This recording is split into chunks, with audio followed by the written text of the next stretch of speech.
How to archive a chat on WhatsApp. Open WhatsApp and go to the chat screen.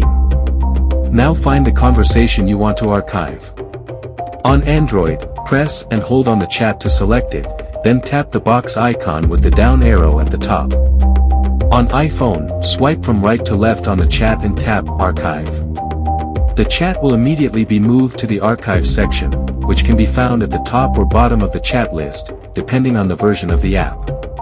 Important: if you receive a new message in an archived chat, it will not automatically return to visibility, unless you change the settings. If you want to return the chat to the main list, go to the archive, press and hold on the chat and select Extract or Unarchive.